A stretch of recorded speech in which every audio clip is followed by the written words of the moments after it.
Welcome back to Scene Invaders. I'm Bagface, that is Dan, and that is Jules. And today we are covering the top 5 what the moments in the season finale of Boys Season 4. My mind is melted by this episode. It was just insane the entire time. This episode did not go where I expected it to go whatsoever.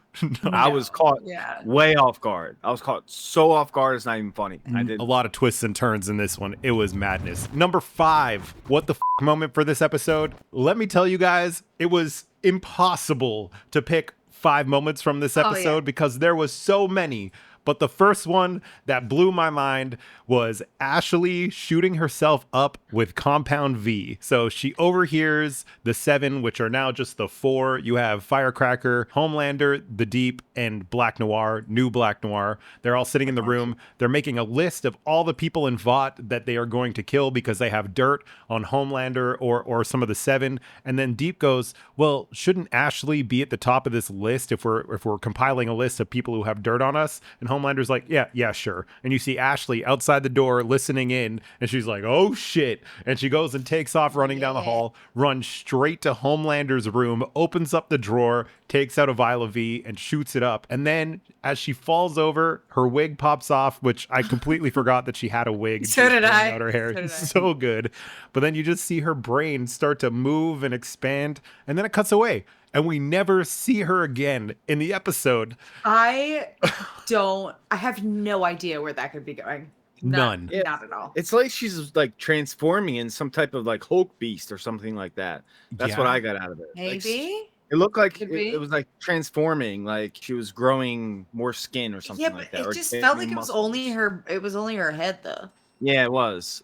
That's all we got to see. So I don't know. Obviously, she'll be on Team The Boys next season because now she knows that they want to kill her. So she's going to have to team up with them. Where we see them at the end of this episode, they're kind of screwed at the moment. So I don't know how they're going to get out of that. Or my theory last week of Sage helping the boys fell completely flat on my face. That didn't happen. So I don't know how they're gonna get out of it, but at least Starlight got away. But we'll talk about it. That was a cool scene. We'll talk about that. But I feel like Ashley is going to get some sort of power set that is playing off of her being a doormat to everyone for the entire series.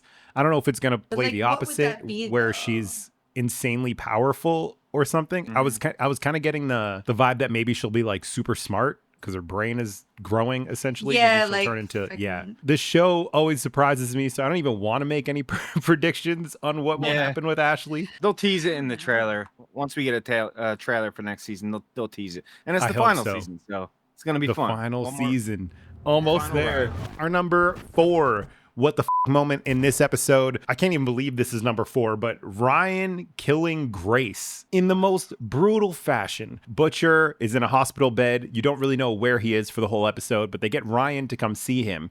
And then as Ryan's in the room, they start playing Connect 4. Grace comes in, and then you can hear them whispering about something. And Ryan's like, what aren't you telling me? I can hear you, blah, blah, blah. And then Butcher's like, okay, well, I'll just come out with it. And they tell him the plan that they want him to essentially grow up to be the one to kill Homelander. Ryan freaks out, wants out of the room, and then slowly realizes that the room that he is in has 6-foot thick cement walls, and he is actually in a holding facility for the CIA where they would keep soups that are getting out of hand. So he's slowly starting to freak out and unhinged. Butcher's trying to calm him down. It's not doing the best job. And then Grace just starts telling him the story of how she lost her grandkids, and he was kind of like the shining light in her life after he came into her life. And he just gives her a shove to get her out of the doorway, and she flies into the brick wall and just neck snaps.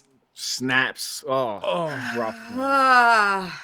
Rough. The sounds that they put into this show just make my whole body just rage. Brutal. Yeah, really sucks too. That was like the final straw for Butcher, for him to go what he did. That changed his whole opinion on everything, because he was like, if I can save Ryan. But now at this point, I don't think he cares. The way he looked at her after he snapped her neck, it was very Homelander. You could just see it on his face. It wasn't like when he killed the other guy earlier in the season, and he was like super upset. Yeah. But like, you see a new side to Ryan in this episode. He's gonna have to go. unfortunately. You think he's gonna have to? I feel like he's still gonna come around. I think that was just kind of a red herring almost. I need Homelander versus Ryan in the end of this show.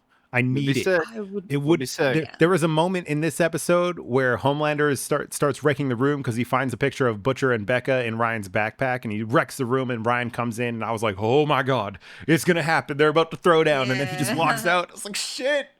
No, but they'll pay that off for sure. I don't think he's gonna go full tilt evil. I feel like he's definitely gonna be the one to take down Homelander. Our number 3 what the moment for this episode: Butcher killing Newman. He is bedridden, sick with cancer the entire episode. After what happens with Ryan, you see him kind of make the decision that he can no longer just sit idly by and hope that Ryan solves all of his problems after he dies. So he decides to let Kessler take over his body. I don't know if that's what happened. It kind of feels like that's what happened. Yeah, that's what it feels like to me. Yeah. He gave in to his worst instincts, let's say, and shows up at the boys' headquarters, and Newman is there. They're trying to make a deal with Newman where they can hide her and her daughter away from the CIA and away from Homelander, and she will help them take down Vought. And Butcher walks in and is like, no deals, and just chest opens up, tentacles fly out, picks up Newman in the air, rips her in half. Oh my God. Holy shit. I'll tell you what, I was so surprised by that. I really was. I didn't think she was going to go that way. I thought she'd be tougher to take down because you saw earlier in the season. So did I. The first episode, they tried to kill her. And she took a shot to the head, and like it's nothing. So I'm pretty sure it was them indicating how strong Butcher is, because Homelander lasers her on air earlier in the episode when he outs her as a soup. She just kind of like nothing, not a fucking mark. And he like blasts her point blank. That's true, yeah. And the fact that Butcher could rip her in half, insane. He has to be like off the charts strong. Our number 2 what the moment for this episode is Sage's plan was set and put in place, worked perfectly as she thought it would the entire time. And this made me so fucking happy, because the amount of people I saw posting on Twitter talking about how Sage is the dumbest person ever because she didn't see Homelander firing her coming, and she just made multiple mistakes throughout the season. Do they not realize that she is literally... like her superpower is being smart? Like, of course she saw this. The common thing was, you can only be as smart as the people who are writing you, which is fair. You know, if you're the smartest person in the world, you're actually only as smart as the person who's writing you to be the smartest person in the world. I have faith in the boys' writers, and I feel like they're going to do a good job, and they fucking did. They haven't disappointed. Exactly. And to finally see her plan coming into fruition, her sitting with Homelander, kind of like walking in, and as he's about to start crying over the fact that his plan didn't work. And she kind of just waltzes in and is like, I pretty much knew you were going to be a giant fucking idiot. So my plan included you being a giant egotistical idiot. And it led exactly where I thought it was going to lead. And she has the footage. She sent in the footage of Singer talking about how he wanted Newman killed. So she has Singer impeached, arrested right away, and then already had the Speaker of the House in her pocket, already like pledged his loyalty to Homelander. Everything was already set up for Homelander to just waltz in and take it. And it was honestly the perfect way for her to prove to Homelander, I am smarter than you will ever be. Because there was just a sense to him throughout the season. He's like, well, you know, I'm still Homelander. I have more wisdom than you. And for her to just be like, okay, dude, why don't you go on and I'll just make you a part of my plan, and then I'll plop you in and be like, next time, trust me next time. And then she makes a little... Told you so. So are you ready to fuck shit up? Yeah. And then as she's exiting, she's like, all right, now it's time for part 2 of this plan. Yeah. Oh, shit. Let's see what that's about. Yeah. I was really shocked though, man. I could have sworn she was going to switch sides. That really shocked me. It did. It would have been cool if she did. It would have been. It would have been cool, but seeing how ridiculously well executed her plan was, it almost seems like it'd be too easy for the boys to win if she was on the boys' side. You know what I mean? True. So I like that they're still handicapped in a way. And also, it did feel like she gave up too easily. So I'm glad she did come back. It did. Yeah. It did feel like she was like, okay, I'll go. Definitely surprised me, though. Definitely was a shock to me. Before we get to our number one, we have to do some honorable mentions for this episode because there is just way too many moments that I can't not talk about. The first one being the very opening of the episode. You kind of start on the, I don't know if it's supposed to be news or like an Entertainment Tonight style thing, but you have the joke about how Vought is canceling the A-Train movie, even though it's completely shot. And you have Ashley coming on being like, well, you know, we figured with the tax write-off, we'd actually do a lot better. The best jab at Warner Brothers I have ever seen. So good. Batwoman. Oh my God. Batwoman. Yeah. Also, Snowpiercer. If you ever watched the Snowpiercer TV show, it goes all the way up until the last season. And apparently they had the last season shot, edited, and all the CGI done, and they canceled it and wrote it off as a tax write-off, which blows my mind, insane dude. to me. That is absolutely absurd. Makes me want to riot. So I'm glad that they made a shot at WB. And they also, right after that, they have the funny joke. It's a little played out. It's a little old now, but to me, it will never cease to amaze me how ridiculous celebrities are. But they make the joke of having all the people in the Seven take responsibility for racism, which was so amazing. I'm gonna cut in the actual video right here just so you can remember how ridiculously cringe it was in real life. I take responsibility. Deep is so good at playing a character like that. He's so good. He's so good. He might be my favorite character in the show. I cannot get enough of every time he's on screen, I fucking die. He's so funny. He's great. Yeah. Our second honorable mention is the shapeshifter proposing to Huey. Just everything that went on with the shapeshifter this episode. I'm sorry. I don't know how he didn't notice that was the shapeshifter. Like, she was acting very out of character. He was getting a lot of sex 20 times, he said. That's a good point. I forgot about that part. She was gone for a couple days and they banged like 20 times. But that in itself, though. She was gone for 10 days. Character. She said 10 days. Oh, 10 days? And they had sex twice a day. 20 times, twice a day. You know, if you're getting it twice a day, you probably aren't focused too much on the intricacies of the person that you're with, especially, you know, if they look exactly like they got all the memories.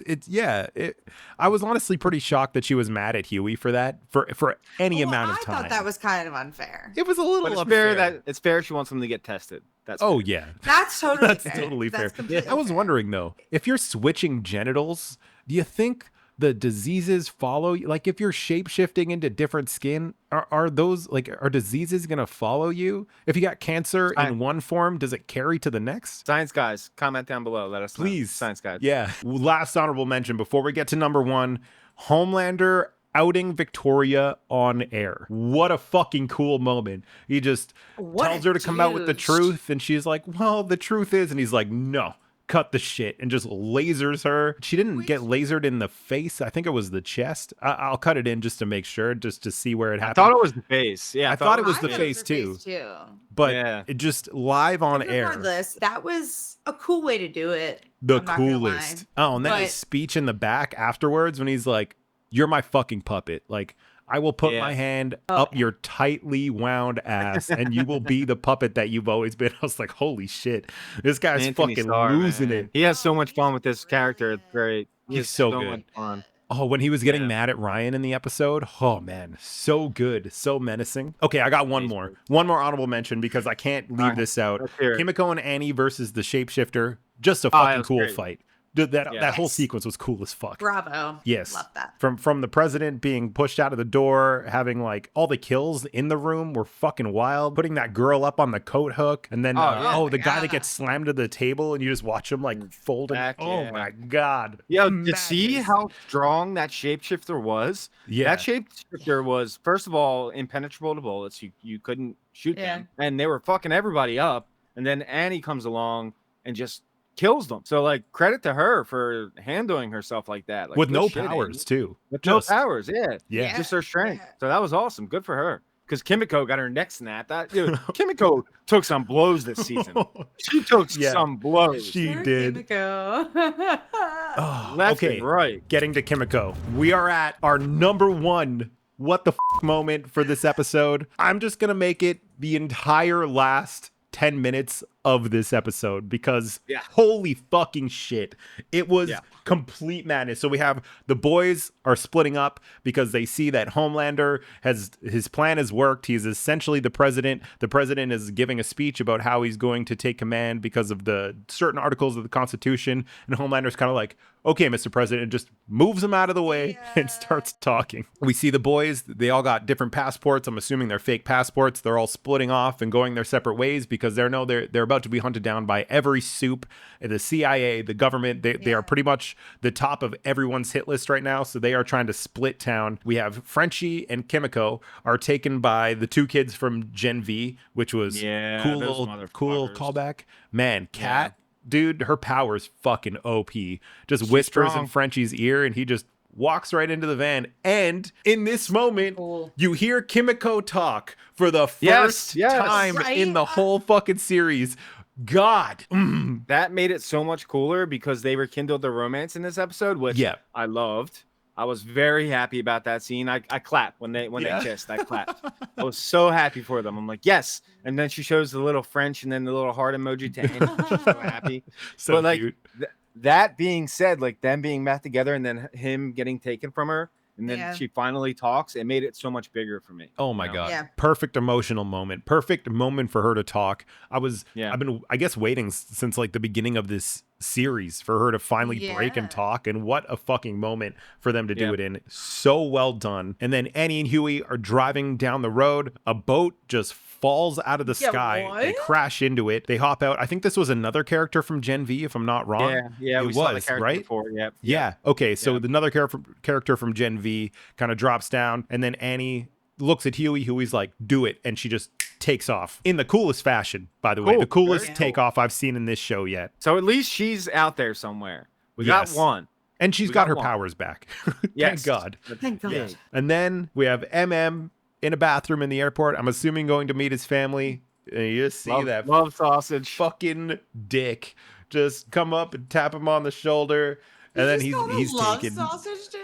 That's his name. That's his name. Love sausage. Is he really? Yeah. How did I not know that? Oh my God, that's so funny. They said it in Herogasm last year during the Herogasm episode. And then we have Butcher driving off into the sunset. Who knows where the fuck he's going? He sees Kessler in the back, so he's fully in. He's fully lost it. And then the very, very end. If you stuck around until after the credits, which neither of these two did, because they are not real fans, okay? Only the real ones watch. Only the real ones can feel the post-credit scene coming. I should have expected it. You should have. You should have. Yeah. We have Homelander. He's being led into a room. I think it was by the president-elect. And he's like, I didn't even know that this happened. I pretty much just figured out that this was a thing. You walk up to what looks like a cryo chamber. And I was like, is this going to be Ashley? Are we about to see Ashley? I was kind of excited to see her powers. But then Homelander like looks over the glass, looks down. We get a nice little pan over. And it's fucking Soldier Boy. If I remember correctly, Soldier Boy didn't really like Homelander that much. Kind of thought he was a bitch. Yeah, you called him a pussy. Yeah, exactly. So I don't know what Homelander is going to do about this. If he's going to try and wake him up and try to get him on his side, if he's going to leave him in there and the boys are going to have to find him and wake him up and be like, we need you to finish this fucking job kind of thing. Yeah, they're going to need him. Yeah, I believe the line was, if I raised you, you wouldn't have grown up to be such a pussy. Yeah. Something like that. Yeah. That was a good line. That was the ending. That was a post-credit scene. Homelander now knows that Soldier Boy is alive. Who knows what he's going to do about it? Who knows what the fuck is going to happen next season? I cannot wait. It's going to be like another 2 years, which is super annoying. But we're going to get another season of Gen V in between the next seasons, which is perfect. Oh, sweet. Ties me over. And it's going to somehow continue the story of the boys because they're going to have to be caught up in the universe of the boys. So we'll get little hints as to what's going on in the universe, which I'm really fucking excited for. But now I hate Sam. And I liked Sam before. Now I hate him. You hate Sam? Sam's okay. He's just a little confused. He's Homelander's little whipping boy.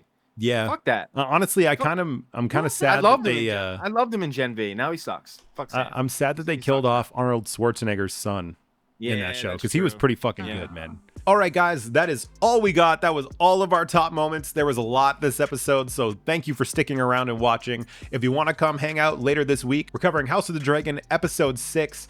The video will be out Monday or Tuesday, depending on our schedules and how much research I have to do after the episode, because there is so much going on in that show.